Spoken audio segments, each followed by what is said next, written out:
Good morning +2 class. बेटा आपकी 3rd unit की रिवीजन जो है यहाँ से हमने स्टार्ट कर रखी है, तो इसको कंटिन्यू करते हैं। अब देखो फर्स्ट टाइम जो करवा रखी है वो तो डीपली करवाई रखी है, अब भी बहुत डीपली करवाएंगे इसको, तो इसको थोड़ा सा ध्यान से समझने की कोशिश करना बेटा, और बिल्कुल भी किसी चीज़ को लाइटली मत लेना, क्योंकि देखो थोड़ा सा इसमें रिडक्शन हुआ है तो और भी आपको इसमें ध्यान देना पड़ेगा, क्योंकि अब जो क्वेश्चन जो आपके पास टॉपिक्स बच गए हैं अब उसी में से आपके पास क्वेश्चन जो है ज़्यादातर पुट किए जाएंगे। तो बेटा आज जो है हम पढ़ते हैं यहाँ पे आपके पास यहाँ से आज का जो टॉपिक है वो हम जो है डेफिनेशंस कर रहे हैं कंडक्टर्स। लास्ट हमने क्या किया था, नरस्ट इक्वेशन की थी, उसके बेस पे आपके पास न्यूमेरिकल जो है वो पूछे जाते हैं। तो आज हम कंडक्टर्स पढ़ते हैं। देखो बेटा फिजिक्स की टर्म है कंडक्टर्स आपके पास क्या होते हैं, विच कंडक्ट इलेक्ट्रिसिटी, मीन्स क्या है good conductor of heat and electricity को हम क्या बोलते हैं, कंडक्टर्स बोलते हैं। तो आपके पास कंडक्टर्स कितने टाइप्स के होते हैं, मेटेलिक कंडक्टर और आपके पास क्या होते हैं electrolytic conductors. Metallic conductors and electrolytic conductors.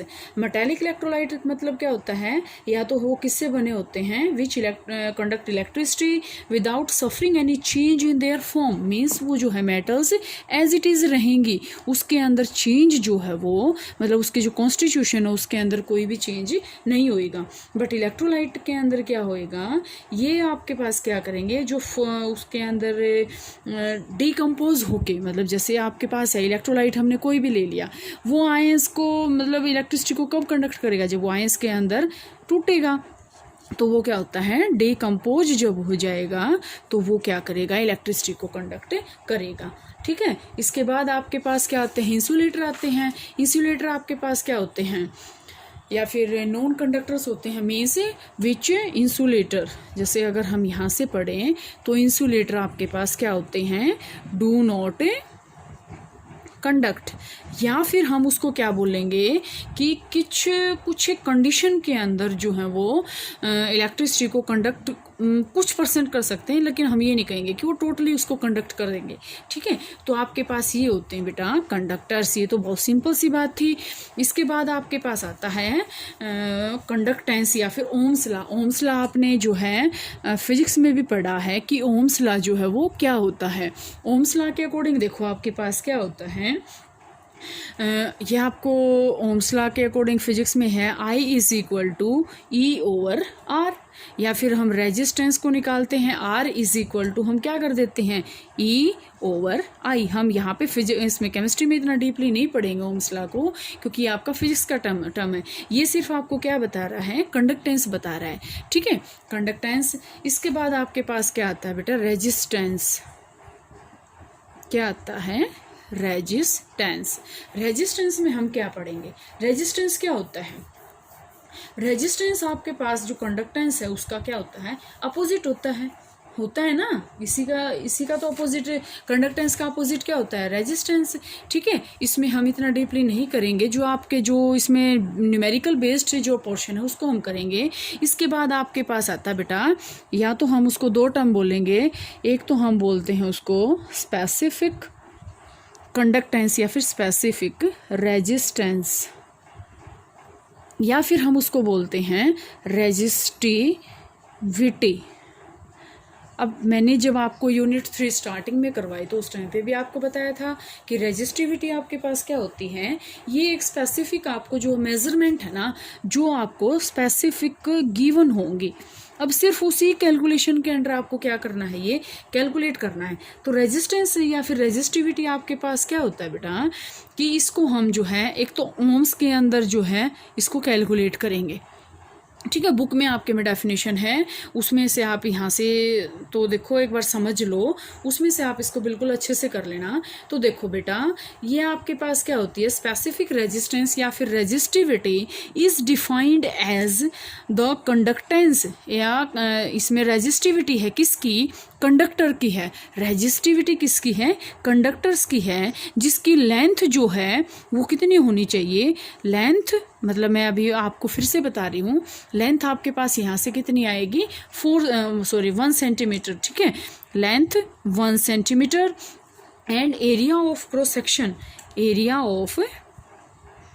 Area कितना होना चाहिए उसका 1 सेंटीमीटर स्क्वायर, ठीक है। या फिर हम क्या कहेंगे इसको, resistance of ohms of a 1 centimetre cube area, ठीक है। अब देखो रेजिस्टिविटी किसकी दे दी, मतलब एक कंडक्टर की रेजिस्टिविटी दे दी जिसकी लेंथ 1 सेंटीमीटर है और एरिया ऑफ क्रॉस सेक्शन कितना है 1 सेंटीमीटर स्क्वायर। ये मैंने आपको बताया था कि इसके अंदर जो है कोई ना कोई मतलब एक स्पेसिफिक मेजरमेंट गिवन होगी और वो आपके पास यहाँ से गिवन है। ये तो था स्पेसिफिक रेजिस्टेंस। अब हम पढ़ते हैं स्पेसिफिक कंडक्टेंस। स्पेसिफिक कंडक्टेंस, देखो स्पेसिफिक कंडक्टेंस आपके पास होता क्या है। अब सेम आपके पास है कि स्पेसिफिक कंडक्टेंस भी आपके पास, या फिर कंडक्टिविटी, जैसे हमने स्पेसिफिक रेजिस्टेंस को क्या नाम दिया, रेजिस्टिविटी, इसी तरह हमने स्पेसिफिक कंडक्टेंस को हम क्या नाम देंगे, कंडक्टिविटी। तो वो तो क्या थी, रेजिस्टिविटी थी किसी कंडक्टर की, और ये क्या है, कंडक्टिविटी है। तो reciprocal of resistivity is called conductivity, कि जो रेजिस्टिविटी का अपोजिट होएगा उसको हम क्या बोलेंगे, कंडक्टिविटी बोलेंगे, ठीक है। तो वही सेम है कि इसमें आपके पास क्या है, कंडक्टेंस है किसकी, कंडक्टेंस ऑफ इलेक्ट्रोलाइट। अब यहाँ से वही कंडीशन है कि सॉल्यूशन का जो है जो दो है, यहाँ से आपके पास ये है कि दो इलेक्ट्रोड्स के बीच में ये सॉल्यूशन रखा हुआ है जिनके बीच का जो गैप है वो यहाँ पे 1 सेंटीमीटर आना चाहिए, ठीक है। कितना आना चाहिए, 1 सेंटीमीटर। और जो इसका एरिया होना चाहिए वो एरिया आपके पास कितना आना चाहिए, 1 सेंटीमीटर स्क्वायर, ठीक है। अब यहाँ से आपके पास ये डेफिनेशंस यहाँ से क्लियर हैं। इसके बाद आपके पास आता है बेटा equivalent conductivity. Equivalent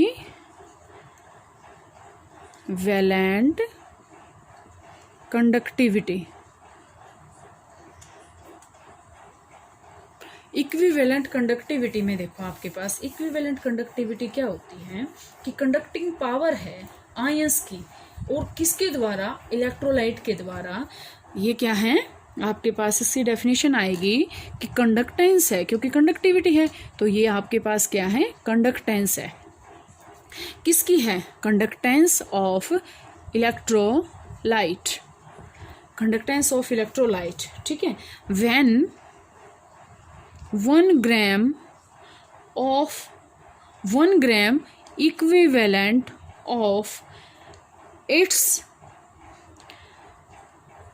1 gram equivalent of it is dissolved in aqueous solution, in its aqueous solution, ठीक है, at a given temperature। ये आपको जरूर करना है, at a given temperature। यहाँ से आपके पास क्या आएगा कि कंडक्टेंस है ये किसकी, इलेक्ट्रोलाइट की। व्हेन 1 ग्राम इक्विवेलेंट, नॉर्मेलिटी कहाँ आ गया ना, 1 gram equivalent, 1 gram equivalent of it is dissolve in its aqueous solution, कि 1 ग्राम इक्विवेलेंट जो हम इसके इलेक्ट्रोलाइट के एक्वस सॉल्यूशन के अंदर डालेंगे तो वो जो कंडक्टिविटी शो करता है उसको हम बोलते हैं इक्विवेलेंट कंडक्टिविटी। इसके बाद बेटा इसको देखो, इक्विवेलेंट कंडक्टिविटी को हम किसके द्वारा शो करते हैं, ये होता है आपके पास इसका साइन, ये लैम्डा इक्विवेलेंट, ठीक है, लैम्डा इक्विवेलेंट। और जो है इसकी यूनिट क्या होती है, इक्विवेलेंट, ग्राम इक्विवेलेंट पर लीटर, क्योंकि देखो ग्राम इक्विवेलेंट लिया ना और सॉल्यूशन क्या लिया हमने, लीटर में, तो यहाँ से ग्राम इक्विवेलेंट पर लीटर, ये इसकी क्या है, यूनिट है, ठीक है। इसके बाद आपके पास आता है बेटा नेक्स्ट जो आपके पास टॉपिक है वो है आपके पास relation between conductivity and equivalent conductivity, कि कंडक्टिविटी और इक्विवेलेंट कंडक्टिविटी के बीच में रिलेशन क्या है, ठीक है। तो यहाँ से हम इसको फाइंड आउट करते हैं। तो यहाँ से अगर हम देखें तो अभी हमने डेफिनेशन कर ली, कंडक्टिविटी एंड इक्विवेलेंट कंडक्टिविटी के बीच में जो है हम रिलेशन करेंगे कि इनके दोनों के बीच में रिलेशन होता क्या है। देखो अब अगर हम यहाँ से देखें तो आपके पास जो इक्विवेलेंट कंडक्टिविटी होती है, इक्विवेलेंट कंडक्टिविटी आपके पास क्या आएगी यहाँ से, लास्ट टाइम भी हमने करवाया था, इक्विवेलेंट कंडक्टिविटी आपके पास क्या आई थी, K इंटू 1000 बाई सी। सी क्या है, कंसंट्रेशन है, ठीक है, और कंसंट्रेशन आपके पास क्या आएगी, नॉर्मेलिटी आएगी। तो हम इसको क्या कर सकते हैं, lambda equivalent is equal to K into 1000 by C. Gram equivalent है तो हम इसमें क्या लेंगे, नॉर्मेलिटी लेंगे। क्या लेंगे हम, नॉर्मेलिटी।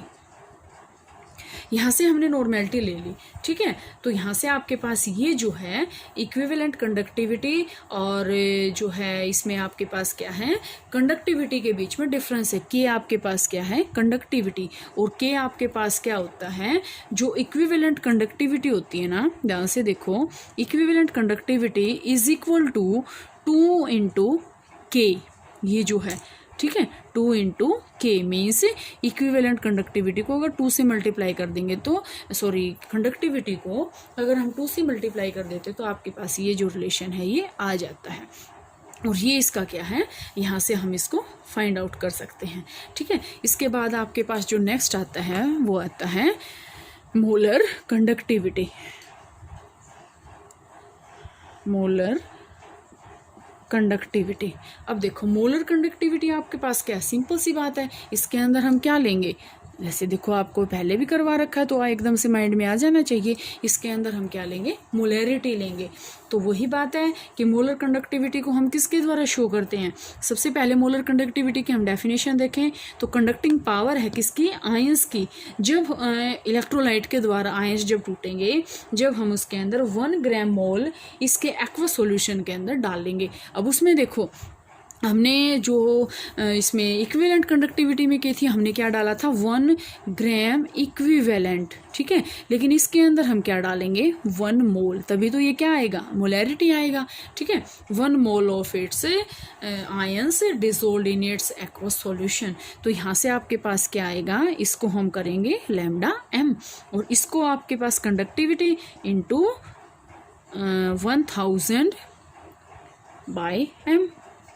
एम क्या है आपके पास, मोलैरिटी है, ठीक है। तो यहाँ से आपके पास हम क्या कर सकते हैं, lambda M is equal to K into 1000 by molarity. क्या कर सकते हैं, 1000 बाई मोलैरिटी, ठीक है। तो आपके पास ये क्या आ जाएगा, इसके जो है कैलकुलेशन यहाँ से आ जाएगी, ठीक है। इसके बाद बेटा आपके पास जो है नेक्स्ट टॉपिक जो आता है वो आता है खोलराज लॉ। इसके बाद जो आपके पास आएगा वो क्या आता है, Kohlrausch law. Means Kohlrausch law से पहले आपके पास और आएगा कि variation of conductivity and molar conductivity with concentration. Variation करेंगे, variation of conductivity and molar conductivity, ठीक है, विद कंसंट्रेशन। मीन्स क्या है कि कंसंट्रेशन जितनी हम इंक्रीज करेंगे या घटाएंगे या बढ़ाएंगे तो आपके पास क्या आएगा, इसकी जो वेरिएशन आ रही है कंडक्टेंस की और मोलर कंडक्टेंस की, वो आपके पास क्या आएगा। तो यहाँ से आपके पास देखो बेटा, एक हम यहाँ से एक ग्राफ प्लॉट करते हैं, वहाँ से आपको सारा समझ में आ जाएगा, ठीक है। अब ये क्या है आपके पास, ये है आपके पास कंसंट्रेशन, ठीक है, और ये आपके पास क्या है, मोलर कंडक्टेंस। ये क्या है, कंसंट्रेशन, और ये क्या है आपके पास, मोलर कंसंट्रेशन, मोलर कंसंट्रेशन। तो यहाँ से आपके पास क्या आएगा, यहाँ से देखो अगर हम ग्राफ प्लॉट करते हैं तो यहाँ से आपके पास ये ऐसे आ जाएगा। मीन्स क्या है, आपके पास यहाँ से 2 टर्म्स आएंगी, strong electrolyte and weak electrolyte. 2 terms आएंगे, स्ट्रॉन्ग और वीक। देखो बेटा क्या होती है, स्ट्रॉन्ग इलेक्ट्रोलाइट क्या होता है, कंप्लीटली आयनाइज होता है। वीक इलेक्ट्रोलाइट क्या होता है, कंप्लीटली आयनाइज नहीं होता।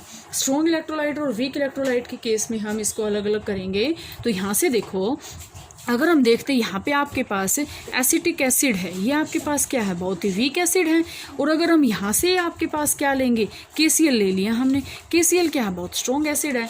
तो ये तो जो है वेरिएशन ज़्यादा शो करेगा, लेकिन ये जो है लीनियरिटी शो करेगा, ठीक है, इनफाइनाइट डाइल्यूशन पे। तो स्ट्रॉन्ग इलेक्ट्रोलाइट के केस पे हम क्या करेंगे, 0 कंसंट्रेशन पे हम इसको मतलब एक्स्ट्रापोलेटेड कर सकते हैं, ठीक है, 0 कंसंट्रेशन पे भी, ठीक है। अब 0 कंसंट्रेशन मतलब यहाँ से ये यहाँ से हमने इसको कर लिया ना। अब एसिटिक एसिड तो यहाँ 0 तक पहुँचा ही नहीं, लेकिन अगर हम इसको देखते हैं तो ये 0 तक पहुँचा हुआ है, ठीक है। तो यहाँ से अगर आपके देखें तो स्ट्रॉन्ग इलेक्ट्रोलाइट की क्या होती है बेटा, आपके पास ग्रेटर इंट्राआयनिक अट्रैक्शन होती है, ठीक है, which retard the movement of ion and molar conductivity falls with increasing concentration. Strong electrolyte के केस में देखो आपके पास क्या होएगा, स्ट्रॉन्ग इलेक्ट्रोलाइट के केस में आपके पास यहाँ से केस आ रहा है कि स्ट्रॉन्ग इलेक्ट्रोलाइट की मोलर कंडक्टिविटी कम होएगी जितनी कंसंट्रेशन हम बढ़ाएंगे।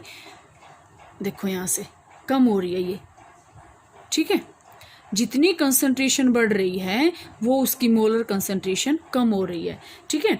तो यहाँ से आपके पास क्या है, ये तो स्ट्रॉन्ग इलेक्ट्रोलाइट था। इसके बाद अगर हम देखते हैं वीक इलेक्ट्रोलाइट की, तो वीक इलेक्ट्रोलाइट की आपके पास क्या आएगी, वीक इलेक्ट्रोलाइट का आपके पास क्या आएगी, खोडराज लॉ में हम इसको डिस्कस करेंगे, वो जो है यहाँ से कल करेंगे वीक इलेक्ट्रोलाइट के, क्योंकि जो आपके पास खोडराज लॉ है वो है वीक इलेक्ट्रोलाइट के लिए, तो वो जो है कल डिस्कस करेंगे। स्ट्रॉन्ग इलेक्ट्रोलाइट का मैंने बता दिया आपको कि मोलर कंडक्टिविटी उतनी ही डिक्रीज होएगी जितनी कंसंट्रेशन उसकी बढ़ती जाएगी, ठीक है। तो आप यहाँ तक इसको अच्छे से कर लेना।